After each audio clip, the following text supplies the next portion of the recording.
በቤተ ክርስቲያናችን ሥርዓት መሰረት በቅዳሴ ጊዜ ላይ 5 ጊዜ ነው የሚደወል። ስንት ጊዜ? የመጀመሪያው የተጋብኦ ደውል ይባላል። የምን ደውል? የተጋብኦ ደውል። ልክ ቅዳሴው ገና ሳይጀመር ደውል አትሰሙ ኑ ግቡ ማለት ነው።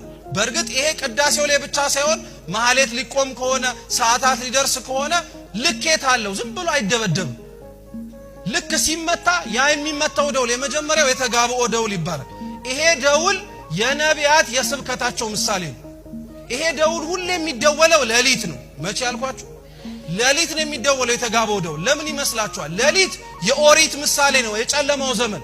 ሌሊት ላይ ድምጹን መስማታችን እግዚአብሔር ጨለማው በሆነው ጊዜያችን እንኳን እንደማይተወንና ድምጹን እንደማያሸሽብን ማሳያ። የነቢያት ጸሎታቸው ልመናቸው ክርስቶስ ሰው እንዲሆን አይደል?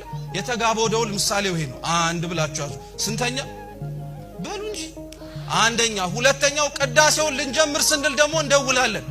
ይህች ሰዓት ምን ያህል የምታስፈራናት፣ ይህች ሰዓት ምን ያህል የምታስጨንቅናት ሲባል ከጀርባ ምን ትሰማላችሁ?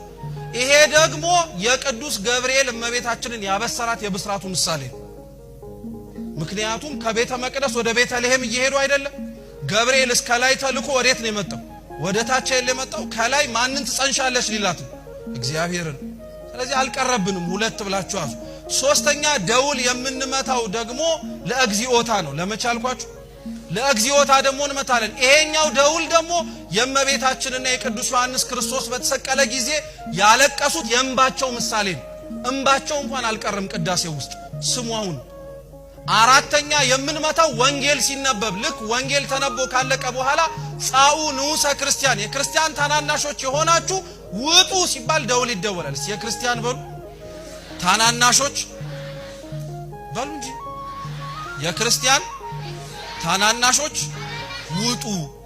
ንዑሰ ክርስቲያን የሚባሉት በመሰረቱ ክርስቲያኖች። አሁን ላይ ሐዋርያዊ አገልግሎታችን ደካማ ስለሆነ ነው እንጂ ስራ የበዛባቸው ትምህርት ያለባቸው የታመሙ ሰዎች አይደሉም። ብዙ ጊዜ ላይ ጻኡ ንዑሰ ክርስቲያን ሲባል ስራ ያለበት የታመመ ምን ያረገ ቶሎ ቶሎ ይወጣል አይደለም። ይሄ ሁለተኛው ምክንያት ነው። የመጀመሪያው ግን ሐዋርያዊ አገልግሎት ላይ ስንሰራ ቤተክርስቲያናችን ገና አምነው ያልተጠመቁ ሰዎች ቅዳሴውን ማስቀደስ የሚችሉት እስከዚህ ክፍል ብቻ ነው። ጻኡ ንዑሰ ክርስቲያን የሚባሉት እነሱ ናቸው እንጂ ያመኑት አይደለም። እሱ ክፍል ላይ ደውል እንመታለን። የሐዋርያት የስብከታቸው ምሳሌ። እስካሁን ስንት ደውል ነገርኳችሁ? 4። አምስተኛውና የመጨረሻው ደግሞ የአምላክ ቅዱስ ሥጋና ክቡር ደም ሲወርድ ምን እናረጋለን? እንመታለን አይደል? ይሄ ደግሞ የኒቆዲሞስና የዮሴፍ ክርስቶስን ሲገንዙት የመሰገኑት ምስጋና ምሳሌ።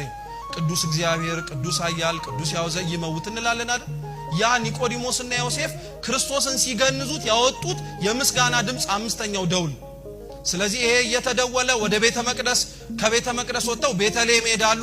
ቤተልሔም ህብስቱን ይዘው ሲመጡ ደግሞ ክርስቶስ ከምድር ወርዶ ቤተ መቅደስ የተባለ ጎሎጎታ ላይ ሊሰዋ እንደመጣ ምሳሌ ነው።